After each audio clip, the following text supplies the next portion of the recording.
obviously we have those people that are starting to know and trust Fame because we're adding value to them. And so the more we do that, the better. And if that's profitable on its own, then that's awesome. And ideally, we can scale it up. Okay, team, we've got to give a quick shout out to Hrefs, who are now sponsoring the show. Now, I've been using them for roughly 10 years, and they've actually just come out with a feature that is changing the game for how we're doing SEO at Fame.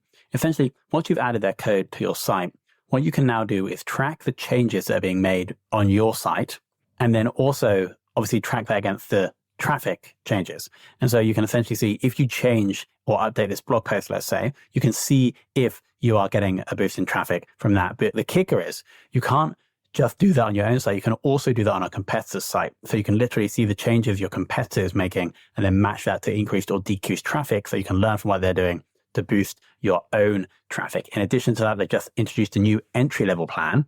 The top plan used to be, I think it used to be $99, but now you can get the starter plan at $29, which gets you this feature and about 57 other features that they have in the tool. So I highly recommend going to check that out. Either Google Hrefs and find the starter plan or click the link in the show notes below.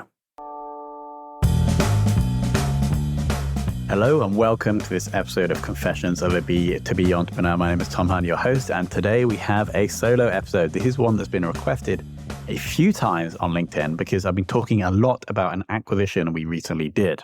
We acquired a company called Lychee, and this episode is going to talk about why, where, when, how we did that, and then also looking forward what we plan to do with the integration between the two companies.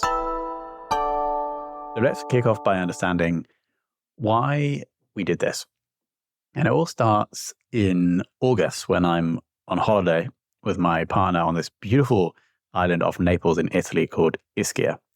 And typically what I do on holidays is do no work, but I still will read.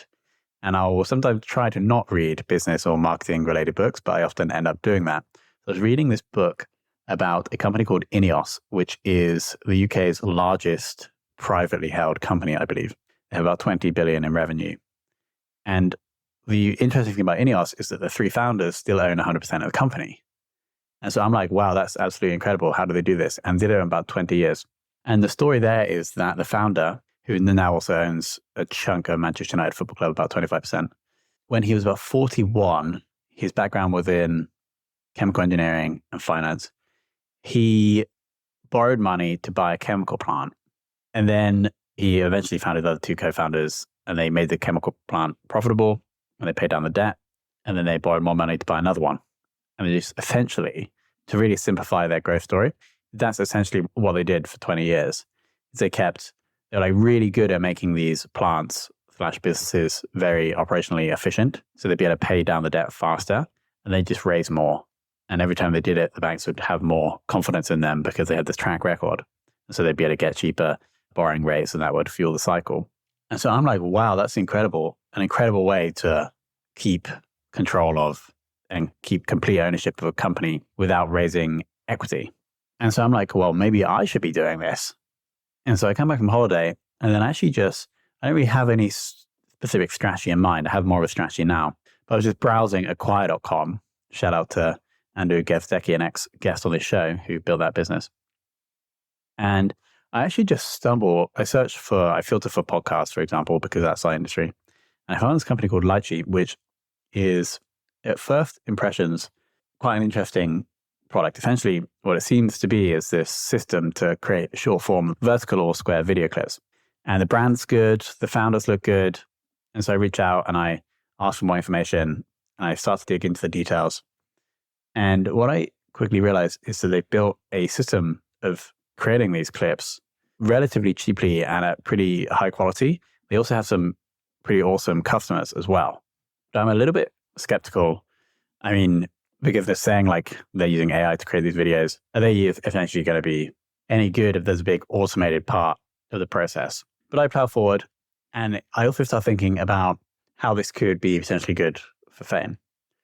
For example, could we use these videos, which are after further investigation are really good, to sell to existing Fame customers? Could we just give these videos to existing Fame customers to increase retention? Could this be a downsell to any leads that come into us that can't afford Fame's main service? Or could we also sell Fame services to existing Lychee customers? So these are the kind of additional synergies that I'm potentially considering for the deal. Obviously, we're going to pay a multiple of profits, but this could enable us to pay a higher multiple to win the bid or to also get the money back faster from the investment. So I get a video made, I log in, and the UI is intuitive, the video was engaging, and the customer service was on point. I put it on my YouTube channel, which is not the biggest, to be honest, but it did become the most viewed short out of all the shorts we'd ever posted, probably about 20 previous to that. And so we signed the NDA and I get stuck into more details. And from here on out, actually, the deal actually gets better. I've bought small companies in the past, and pretty much every time I've done that, I would look back at what I thought I was buying and it would be worse. But from here on out, everything got better. So that probably means two things. A, credit to the Lychee founders for building something awesome. But B, maybe it was undersold. Maybe I could have ended up paying more. It could have been better sold. But that's obviously not a negative to the Lychee founders who did an awesome job throughout the whole process.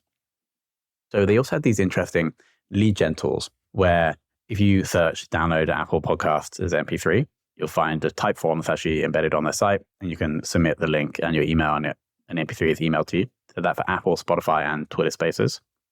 So they were bringing like around 300 leads per day, and more on that later.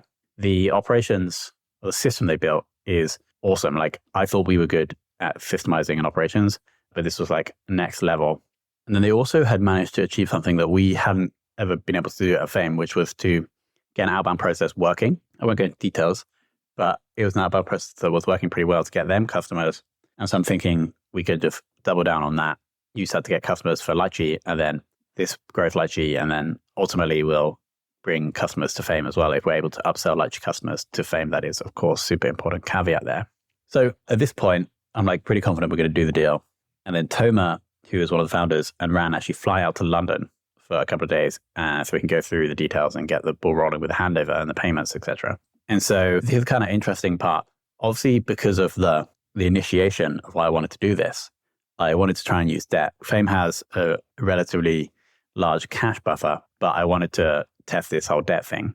And so I actually was reaching out to like traditional finance partners, but that was going to take like 2 months, 6 weeks to 2 months to get that approved, even though it's a relatively small amount. I won't say the actual amount, but it's relatively small compared to Fame's revenue, for example. So that was too long for this deal. Like the team wanted to get the deal done in like 2 weeks. And so then I was investigating other options, and I'm a big Bitcoin bull, have been for like 10 years. And I was exploring options there.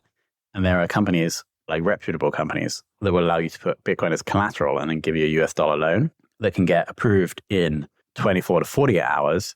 And the interest rates are comparable to what you would get from a traditional bank. That's quite interesting. So I ended up doing that and ended up paying 70% of the deal amount with that loan, and then the remaining 30% with equity or Fame's cash. So deal gets signed, then move into integration phase. And my theory here is that if the business is profitable and you want to keep it profitable, you don't want to change much. You're obviously changing a lot because the founders are transitioning out and I'm taking on the 3 founders role. So that's a big enough change. So I actually didn't want to change anything else apart from that. So I set up calls with the main team members of roughly 7 in Lychee to understand what they liked, didn't like about working at Lychee. And then I just explained that as we move over to Fame, nothing's going to change. I want to keep this exactly the same. If only just for the near future, maybe there'll be changes in the future. But that was important and that worked quite well. And no one from the Lychee team has left and the team is still working together pretty well. In terms of what the 3 founders were doing or responsible for is really product growth and ops. Product and ops were running pretty well. What the biggest challenge I found out from those conversations with the team members is that they wanted more volume. They wanted more work. And so my focus so far has been on growth, really with the outbound process. And also ideally seeing if any Fame customers would like to use either as part of the Fame service or as an upsell to the Fame service. And that's the initial focus, is just to get growth going, to get more work running through the system. That will then enable us to reinvest more in product and operations. There's also going to be a brand transition. So we're going to be transitioning Lychee to Fame Clips. And so moving everything onto the Fame domain, rebranding everything. I think that's going to have a better impact, or that's going to enable more. If these are closely integrated, it should be easier to cross-pollinate between Fame Clips and normal Fame clients. So Fame Clips clients and normal Fame clients. We've also integrated those downloading tools that I mentioned And this is super interesting because they're generating around 300 leads a day. And so what we can do is in the first week, we branded them to Fame, moved them over to Fame's domain, and our SEO has 4x since then. What we're also doing is kind of elongating that sales funnel. Those tools are actually profitable because to use them more than once a month, you have to subscribe. But what we've also done is sending an email to everybody after they've got their MP3 with advertising a low-cost course that we have. So it's called the 2-hour podcast course. I'll link to it below. And so that is then also sent via email or pitched via email, let's say, to the 300 leads a day. And so we're starting to get sales through that, which is awesome. And so this will then enable us to either just bank that profit or to reinvest more into that sales funnel to grow the volume. Because obviously we have those people that are starting to know and trust Fame because we're adding value to them. And so the more we do that, the better. And if that's profitable on its own, then that's awesome. And ideally, we can scale it up. So where are we today? We are about to do that integration, converting Lychee into Fame clips should happen in the next 2 weeks. We have a number of Fame clients that are now using Lychee snippets as part of our service, either as an upsell or just not. And then we also have a potential deal with one of Fame's clients that could be quite big for Lychee. And so that could definitely speed up the ROI on that acquisition. In terms of the team, the Lychee team are still fully there and engaged. Things are going awesome. And then the 3 founders will be transitioning out in the next week. And so we're ideally looking to get the integration done prior to that. So in summary, I think it's a good deal. We paid around 3 times or just below 3 times trailing 12-month profits. And I am pretty confident we'll be getting those funds back in a shorter time period than the roughly 2.8 years. So for the future, more acquisitions. Yeah, I now actually have more of a strategy. And so there's 3 categories of companies I would look to acquire. The first and probably the highest priority now is a smaller podcast production agency. A chunk of our leads that we get each month can't afford the main service. And so we kind of refer them to partners. Obviously, we should be able to capture more of the value there if we have that service ourselves. Now, of course, we could design it and build it ourselves, but it's going to be much faster to acquire somebody that has already built that system and then also has customers. Second is like comparable agencies. So other agencies that are likely smaller than us because I don't think I have the skills to buy a big one yet, and also have comparable pricing. So that would just be a straight merge where we would just merge them in, rebrand any assets they have and move clients onto Fame agreements. With the smaller agency, we would probably rebrand that as well to Fame, but then a sub-offering of Fame. And then the other is these more strategic players where we're acquiring something that ideally could also be sold to Fame clients and also ideally has clients that we could sell Fame to. And so Lychee fits into that category. Also, the added bonus there is acquiring the system that they've built, which I think here with the Lychee deal is the main value. They have the outbound process, they have those PLG tools, but really what we're buying is this short form video clip factory. And I think what they have is arguably the best short form video clip factory in the world. So that's really what we're buying there, the ability to create a lot of these clips at high quality but low cost.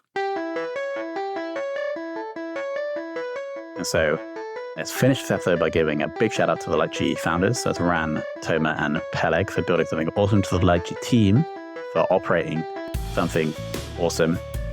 And then also thanks to you for listening.